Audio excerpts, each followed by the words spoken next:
Right, so we're back from that heated political discussion, and of course, my point is that on December 7, we're going to have the ultimate pool at the various pools, and that will determine who becomes the president, who becomes the member of parliament in your constituency. But let me take you to the court now, because the military command has confirmed that the third accused in the ambulance trial, Richard Jakpa, was dismissed from the military service based on persistent offenses and acts of misconduct.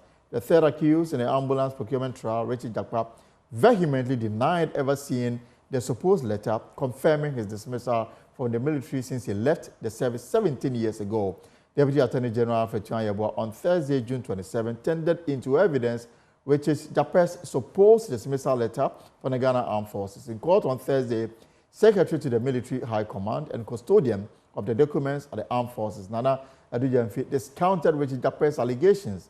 Head of our legal affairs, Judicial, sat through the entire proceeding today and joins me in the studio. So, on what grounds was Richard Jakpa dismissed, as according to the military? Well, so two things were very prominent. One was a loan he took from his units in the military high command, which he failed to pay. How much? That loan was $300, and so he was in financial strait. He was financially distressed, and so that loan was granted him. And then they demanded it persistently, but he failed to pay. And so in 2007, they had to convert the dollars into cedis and then actually deduct it from his salary. The second one relates to $400 that involved a Lebanese businessman. He also failed to pay that amount of money. And so it became a very notorious issue within his unit and in the military high command. Thus, plus other things, when he attended some promotion exam in Accra and failed to return to his base in the Bronga-Ahafo region, there were numerous things that were spelled out. So in the military, when these allegations are made about you, you are invited. It's just like any other organization. They are invited before the disciplinary committee. Interviews are conducted and all of that. And then Nana Adujamfi explains that when these things are consistently done, they put them in record. So with time, if you change from your behavior, these records are discarded from their archives. But if you go on, then it means that they would have to, based on that record, add it to the present one that you have committed and then use them against you. So if Mr. Jakpa insists that he did not see a copy of the letter of his dismissal, then it means that he was lying. In fact, two documents were tendered in evidence. The first one relates to the businessman, and the next one also related to the loan that he took and all of that. So his behavior, generally, they said that he was inefficient and smug of someone who was very indisciplined in the military. The reason why he was dismissed. Exactly. Jakpa says in the last hearing that he was not given fair hearing, and that the reason why he was dismissed from the military, as you know, espoused by the Attorney General, he was hearing it for the very first time in court at the last hearing. So this matter came up in court. You know, it was cross-examination, and so the one in charge of the custodian in charge of documents at the military high command, Nana Adujamfi, was in the docket, and they asked him all of these things. So it was the chronicling of events from one state to the other, which he personally was involved. So when you commit a crime or an offense, the military has its own structure, and then they are dealt with. Sometimes they are given sanctions, and at a point in time, they said that he was charged for a wall. I mean, within the military palace. Absent without leave. Exactly. So he consistently vacated his post and all of that. So all of these things, amalgamation of offenses and all of that, they put them together. And so they see that he has foreknowledge. And in the military, when reports are issued about your dismissal, they do not state the offense that you committed in that kind of letter. And so when he was given the letter, it was conclusive enough for him to have known that these are the offenses that you have committed over time, and then you have been discharged from the military. And did you get a reaction from lawyers for Jakpa in the cross-examination? Well, so we can infer from the last proceedings where if you Sewa Saribuchi banned exactly. But in court, did they cross-examine the military on these letters? Yes. And that it was due. I mean, the thing was duly on this. So the CDS himself was not in court today, but he will also have his day in court. In fact, after the custodian of documents or the secretary to the military high command was discharged. The contention of Jakpa's lawyers was that they needed a CDS. But why? This was, did they explain why? Well, they said that he also has some explanation to do and some questions to answer. But the Attorney General objected, saying that, well, I mean, whatever, because this is a custodian of the document of the military high command. What else would the CDS come to say? But if you ask Sewa Saribotwe intervened and said, well, it is their case. Once they have decided that they will call the person, let's allow for the person to be called. Exactly. And we also do understand that apart from the CDS, other high-profile individuals will also take the stand in court on this matter. Yes, so we have some former deputy ministers of state who, during the time of this event, they are also due to appear in court. So some are coming on the 23rd of July. Alexa Befia, the former health minister. Alexa Befia is coming on the 23rd. And then the CDS himself will appear on the 27th of July. Mm-hmm. And so by the end of this month, legal vacation would have started. Mm-hmm. And so in October, the Speaker of Parliament will also have his day in court to testify. I mean, he will also be answering. He was also a former health minister at the time this matter started. Exactly, and the court was very strict because the court wanted them to abide by the timelines they have set, and so it was sort of a case management that they had. Mm-hmm. So the list of all the people that will be invited to testify, they were all, I mean, mentioned, and then asked them whether that is all, and they retorted that was all. And so written submissions of the various parties will be done in October, and the verdict or the judgment of the court will be delivered somewhere in November. But the next court sitting will be on the 23rd of July. Yes. Where the CDS is expected to be there. Exactly, and we are expecting that a lot of the military people will be in court because today, when we went there, I could count about 17 of these military personnel seated in the courtroom, and outside the court, in the corridors, you could see a lot more. I could count about 5, and when you go downstairs, you could see a lot of them, their vehicles and all of that. So this was the delegation to the secretary. So you can imagine when the CDS is coming. Staff. Exactly. All right. Well, thank you very much for that excellent reporting from court today. But let's stay a little longer on the judiciary, because Africa Judicial Independence Fund finds political interference and direct pressure on judges from those in power as common challenges confronting the judicial system in Africa. Africa Judicial Independence Fund says their research has found that political interference and direct pressure on judges from those in power to rule cases in their favor has become some of the prevailing challenges confronting the judicial system in 11 African countries, including Ghana. Law lecturer UPSA Mavis Kweno, who presented the findings, said the situation is worse in countries with autocratic regimes. Judicial security is very, very important, given the constitutional mandate given to each of our judiciaries across the African continent. The security of judges is very crucial. In the settlement of dispute as one of the core mandates of the judiciary, most of the times after every election, the judiciary is confronted with an election dispute where they influence the outcome of political decisions. You can imagine if the decision of the judiciary does not align with the interests of the appointer, certainly it would result in what? Attacks, threats, and the safety of these judges. And as we speak now, such is the case in many of our African countries.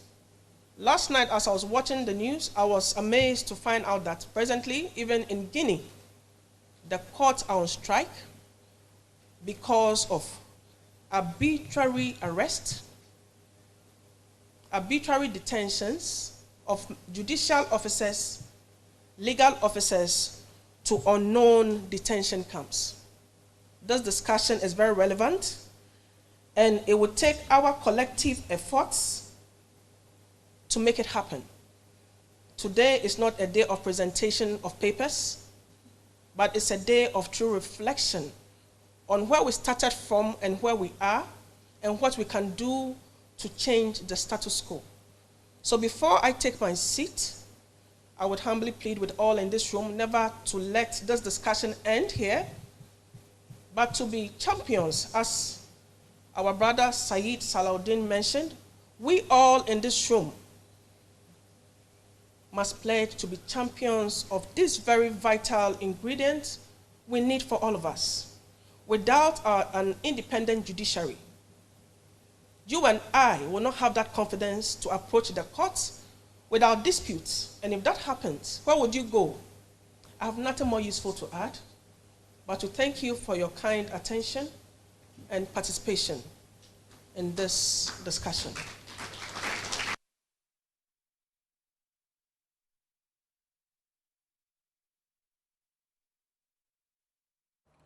Right, away from that, let me take you to Parliament, because up to 6 ministers of state have incurred the wrath of minority in Parliament, that's the NDC, after they failed to appear before Parliament to answer questions. The Minister for Interior, Local Government and Lands were programmed to answer questions on alleged illegal recruitment into security agencies and private takeover of state lands, but were absent, with the majority leadership explaining they were at cabinet retreat.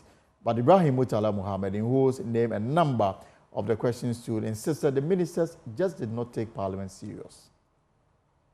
An urgent question, it ceases to be urgent any longer. This is the second week. And I've seen that many colleagues of mine also filed urgent questions. And these are the excuses they are given to us. For me, it makes the argument stronger that we need to be working towards insulating the legislative arm from the grip of the executive arm. Because some of the ministers are also members of Parliament. So in performing this duality of responsibility, which one do they take important? So, leader, that reason is untenable.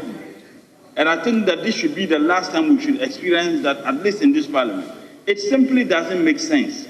They have deputies, and I shudder to think that the deputies are not attending the same program, when they are well aware that there are questions they are supposed to answer. Look, since Tuesday, we have these urgent questions on the other paper, since Tuesday, and we've never had the opportunity to act. So if someone's death was to be prevented as a result of the questions we asked, by now the person would have been buried and the funeral announcement and performance would have been done. I don't think that this is a very tangible excuse to give. They need to take this House serious.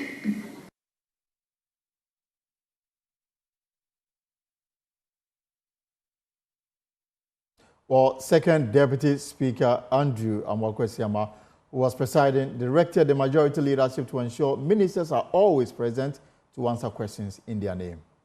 Please, let's do well to let the ministers respond to Parliament. It's very, very important. And I'm making this appeal to the reps, especially the government reps. It is your duty to make sure any minister who is destined to come and respond to any question come. So before a minister is programmed to come and answer or respond to any member, at least it's incumbent on the reps to make sure the ministers are well informed before we even program them. Because it's not nice that we program a minister to come and answer questions. Meanwhile, the minister may be having something else doing. So it doesn't make sense. We program him, the minister is somewhere doing something else. I'm not saying what he's doing is not important. But once we program the minister, there should be that correlation, that the minister will surely make time to come and respond to members. Other than that, it's a bit problematic. Well, to the Ashanti Regional Capital now, in the Department of Urban Roads in Kumasi, they've cautioned artisans in the Swami industrial area against the indiscriminate spillage of engine oil on newly constructed roads. The artisans are found to regularly dump oil products on the road whilst repairing vehicles. Deputy Director responsible for planning and development at the Urban Roads Department, Frank Osesechwe, says the practice poses threat to the sustainability of new road, especially the Swami Interchange project. There's more in this report. The Swami Interchange project is touted to be the second largest interchange in Ghana, comprising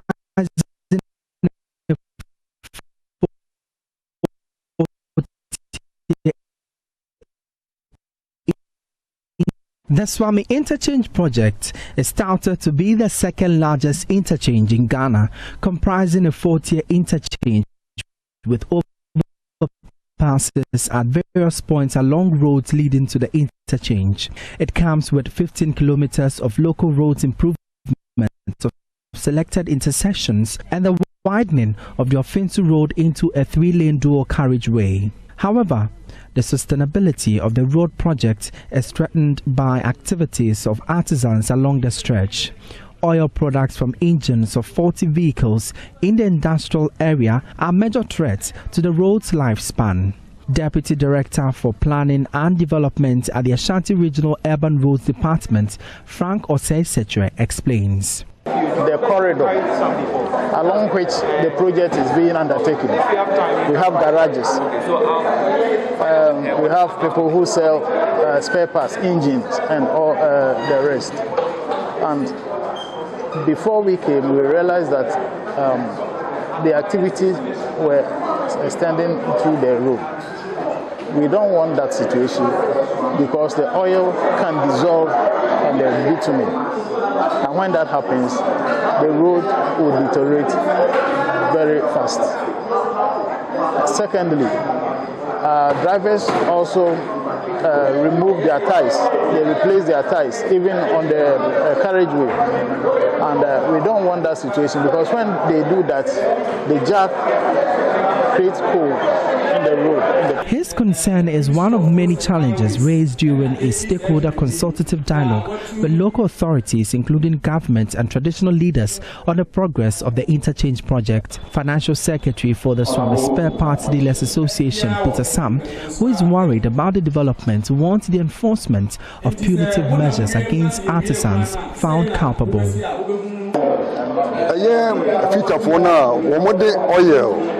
Edigu kwano so ese kwano na fitafo na bi susu ebo jack na ese kwano media misusu ye pa ne se.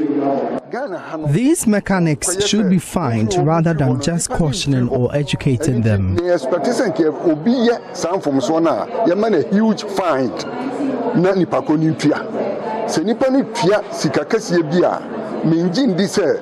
The second phase of the Swami Interchange project is progressing steadily with expansion of the road network taking shape. Dennis Kusi Boateng is a resident engineer with the Association Consultants Limited, the supervising consultant for the project. There are only 2 cases that I would say are in isolation. There we had some people, some youthful exuberants who went with motorcade and trying to, what do they call it, displaying on and crashed home base. And I think that we handed the issue to the police and every issue was calmed down. Besides the challenge with these artisans who have been spilling, oil on the completed asphalt surfaces. I have already mentioned these things. So I think these are the challenges. Otherwise, they have been very cooperative.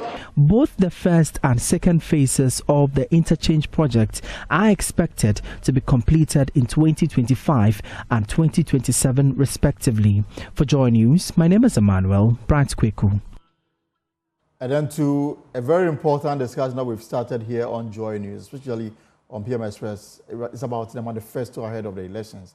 And health sector workers want at least 5% of oil revenue allocated to the health sector by government. Now, the investment, they say, is crucial to addressing the gaps in healthcare, including fighting diseases, retaining personnel, and improving infrastructure. President of the Nurses and Midwives Association, Dr. David Tinkwan Chum, speaking on what politicians must pay attention to in the manifestos on health, emphasized that without this funding, the country risks a crisis as the current lack of attention and resources has already dealt a devastating impact on the sector. He was on PM Express. It's whatever they have said finds expression with whatever conversation we had with the various political parties. But we want to go beyond that. We think that we need to set aside at least 2% or more of the oil revenue into the National Health Insurance Scheme. Okay. All right? That's another radical one. Precisely. You should have to take bold and decisive decisions when it comes to the health sector. All right? Let's look at the Alma Mater Declaration in 1978, where all countries, about 134 countries that met, decided about 16% of a country's GDP should be directed towards health. Have we achieved that?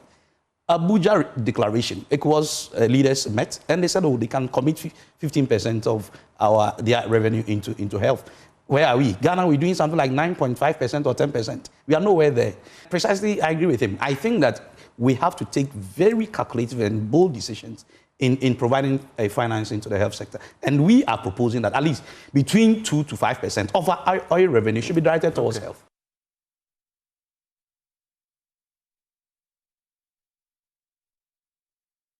We'll take a short break here on the pause. We'll come back and we'll be winding up. Stay right there.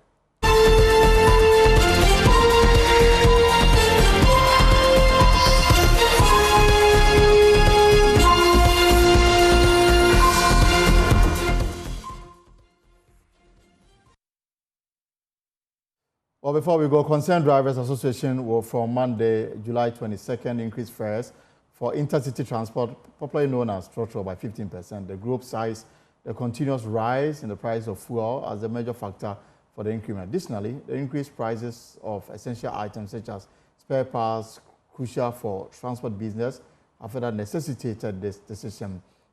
Speaking with joining is Public Relations Officer of the Concerned Drivers Association, David Aguado, insisted the group did not consult the Transport Ministry before implementing the fares because such meetings have often derailed their efforts at bargaining for better increment percentages. And he joins us for a very brief discussion. So, David, is everything set for Monday for you to do the increment?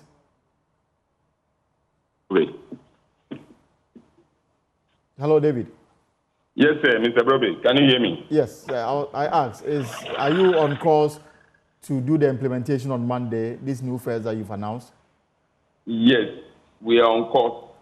Monday is surely coming on that the 15% of increment will be added to transport fares. And you have the blessing of the Transport Coordinating Council? No, we don't need the blessing of Transport Coordinating Council before we do it because we don't know the activity that is coordinating between us and then the ministry. So we don't need their blessing.